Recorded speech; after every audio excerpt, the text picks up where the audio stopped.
สบายดีสบายดีพี่น้องป้องปายเบิดสุขุสุคนมื้อนี้พบกับบ่าวเสาคือเก่าพี่น้องเนาะมื้อนี้บ่าวเสาสิพาพี่น้องมากินต้มหมกหอยเด้อพี่น้องต้มหมกหอยปังพี่น้องบ้านเฮาเอิ้นหมกหอยปังเนาะแต่ว่าเขตอื่นเพิ่นสิเอิ้นหมกหอยหยังก็บ่ฮู้เนาะพี่น้องนี่คอมเมนต์บอกกันเด้อพี่น้องใต้คลิปเนาะแล้วก็มีขัวกับปูนาอีกพี่น้องเนาะกับปูนาสดๆใหม่ๆพี่น้องเนาะต้มหน่อไม้พี่น้องเนาะต้มหน่อไม้ไล่พี่น้องเนาะมากระตินอ่อนพี่น้องนี่ตินอ่อนแล้วก็พักบ่งมื้อนี้เนาะโอ้มื้อนี้ฝนตกลิ้นพี่น้องแต่คืนนี่พี่น้องยังบ่เซาอยู่เนาะ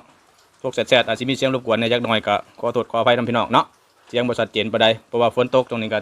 ที่พรๆในจักหน่อยเนาะตำบักหุ่งนี่คือเก่าพี่น้องเผ็ดๆโอ้คักใส่กันมื้อนี้เนาะมาพี่น้องมากินน้ำกันกับบ่าวเสาพี่น้องเนาะเอาอยู่เพิ่นครัวคือเก่ามื้อนี้ ออกนอกบ่ได้ฝนตกพี่น้องฝนตกมันเปื้อนเนาะใส่อยู่เพื่อนกลัวคือเก่านี่ติบเขาหอนๆพี่น้องนี่พี่น้องติบเขาหอนๆมาพี่น้องมาเบิ้งต้องจิ้มหมักหอยก่อนเนาะจิ้มหมักหอยก่อนทำบิดนี่หอยปังโอ้ใส่นอกบ้านี่มันไว้ใส่นะคอยเปลือกมันวันนี้ละคุยเลยพี่น้องคุยเอามือคุยโหลดกับอันนี้แบบนุ่มๆเอาใหญ่ๆโหลด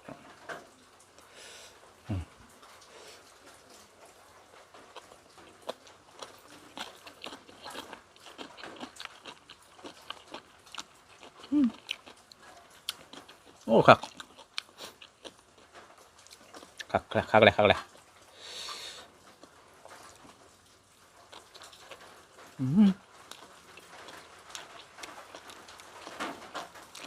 พักบ่งปลอดสารพิษพี่น้องอยู่สวนของบ่าวสาวเอง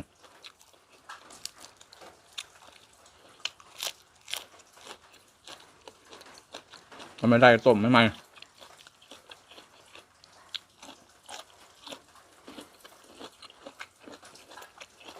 ตัวนี้กระปูหน้าเนาะ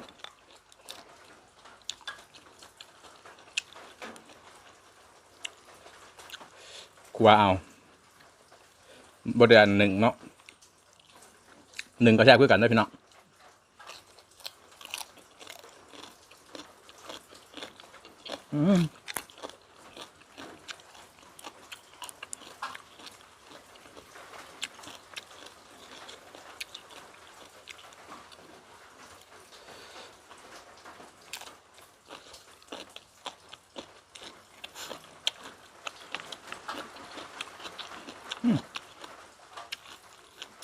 เข้ากันอำลำ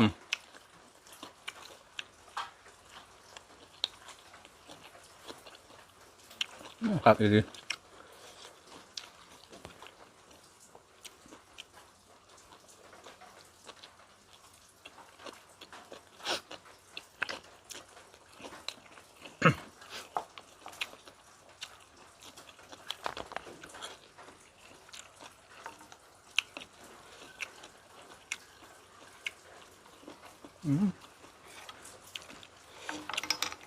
อะไร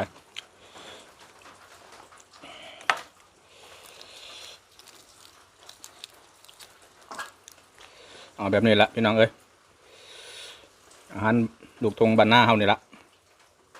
กินได้ตลอดเวลา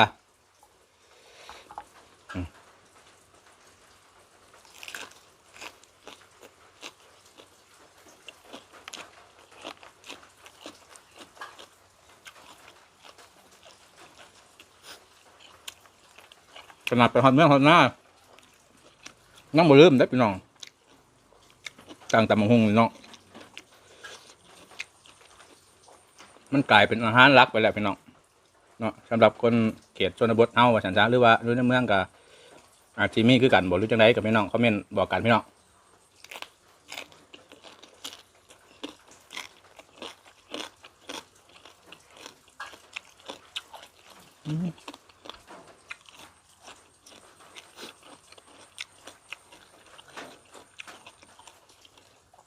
ตัวบ่อยากไงอ๋อเลย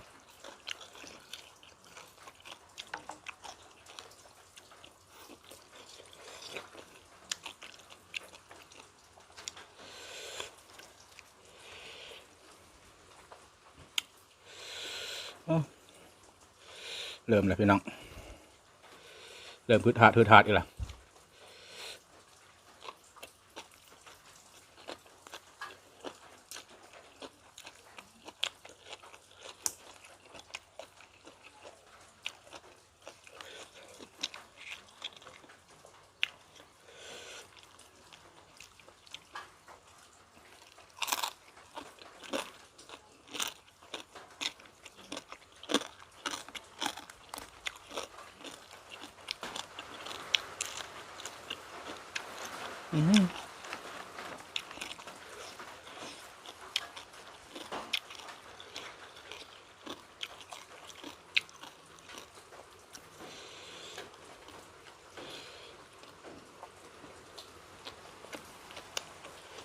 โอ้ลมแห้งเติบ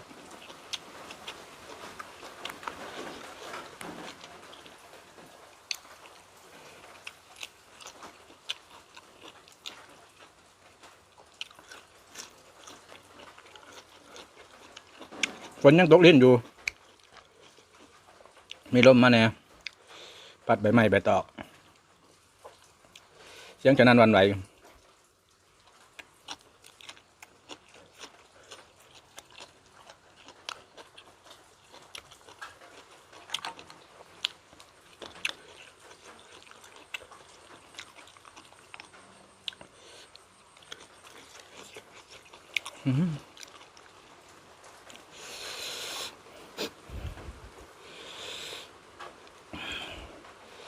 รุดหนอดอีเลย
เ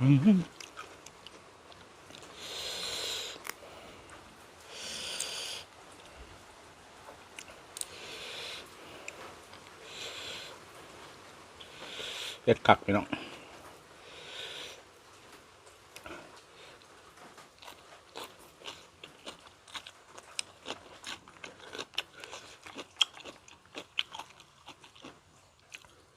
ต้องบอกเพชรกับบแสบน้องเลย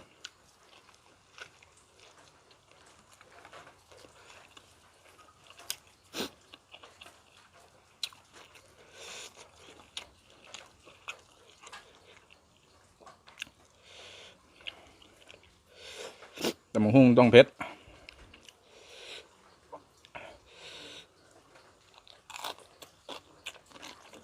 แบบหัวไหล่ไข่หน่อยหมด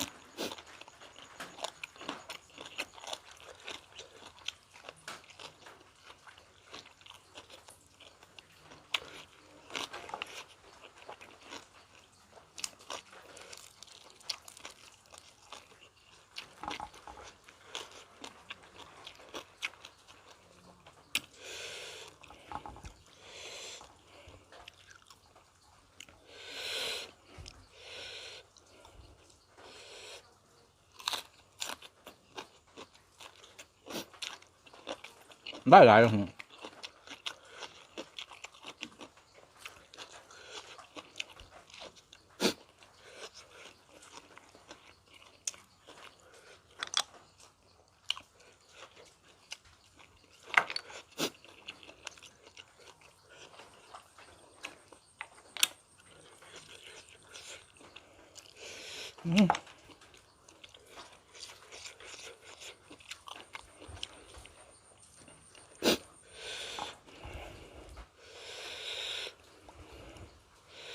สูบขี้มูกกีดเ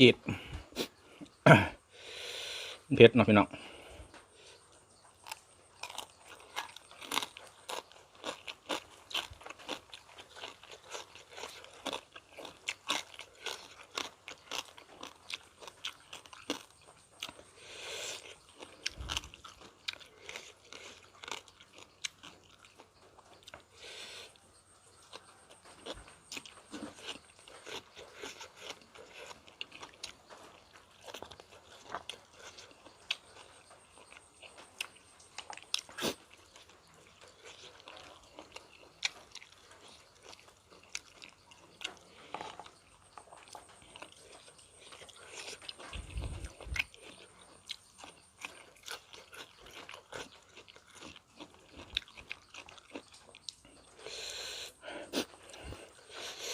แซ่บซุป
มือนับตับใหม่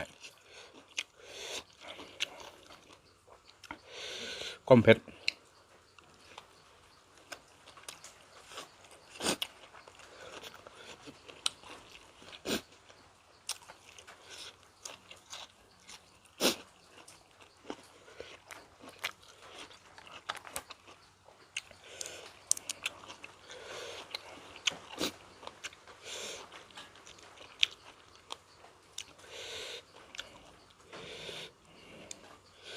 อยากนำหูนำตาพี่น้องเอ้ย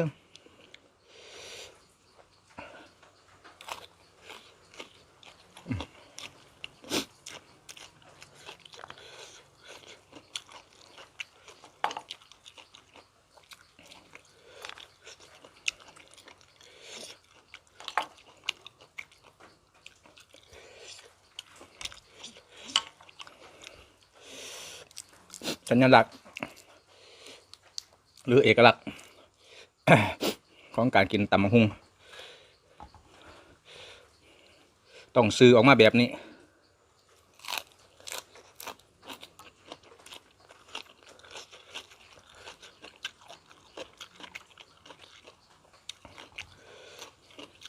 น้ำหูน้ำตาน้ำมูกรักมันจะใช้แบบ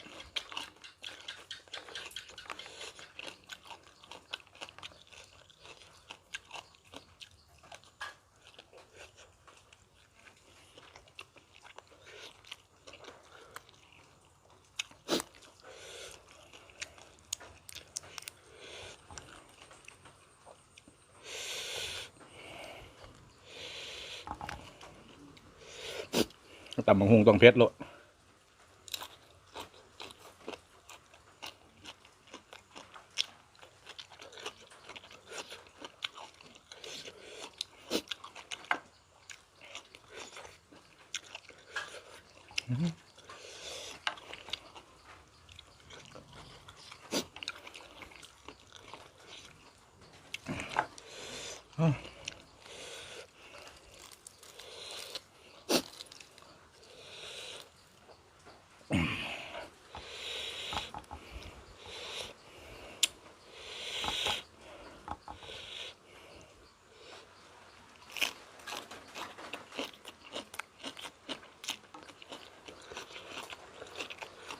ก็คือ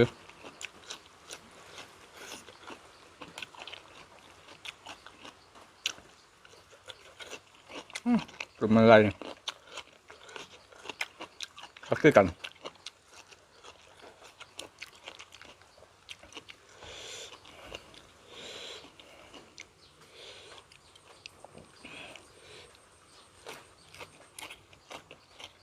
เนาะ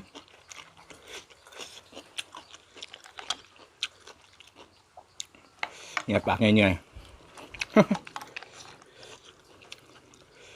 เนาะ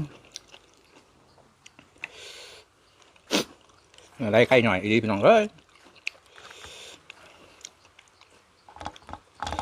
หน่อยชะงานก็ได้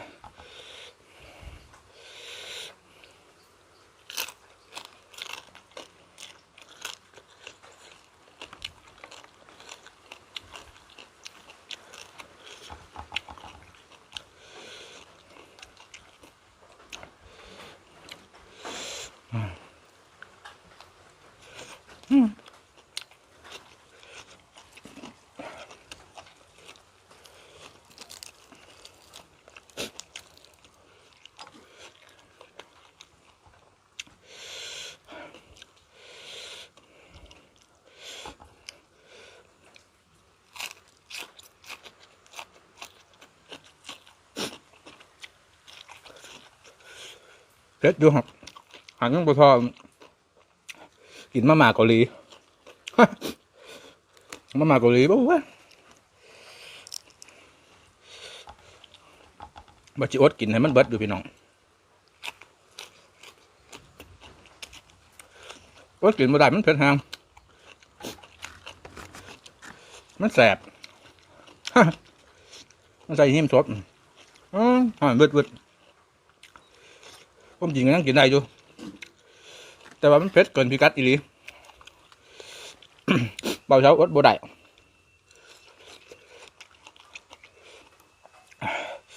อันนี้นี่กับเผ็ดอยู่แต่ว่ากับพวกอดได้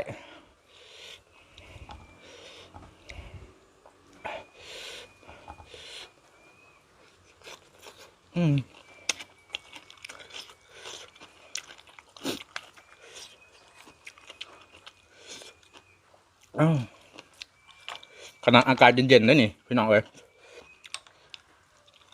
ฝนตกดินลมพัดห่วยๆความเผ็ดของตำบักหุ่งบีบให้น้ำเหงื่อออกบ่ให้เบาคักแหละพี่น้องขอมุกขอบใจคือเก่าพี่น้องเนาะที่ติดตามรับชมคลิปของเบาเสามาตลอดขอมุกขอบใจทุกท่านที่ติดตามรับชมน้องพี่น้องยังสามารถกดไลค์กดแชร์กดติดตามกดกริ่งให้กำลังใจเบาเสาไปเรื่อยๆเด้อพี่น้องเนาะขอมุกขอบใจคือเก่าเนาะพบกันใหม่คลิปหน้าพี่น้องคลิปนี้เบาเสาลาพี่ละน้องไปเพียงเท่านี้เนาะโอ้ยังหลายพี่น้องกินบ่เบิด กินบ่เบิดยังหลายเนาะอยู่ดีไม่แห้งพี่น้องโชคมานำรวยบรรจุคนเบาเสาขอกล่าวความว่าสำบายดี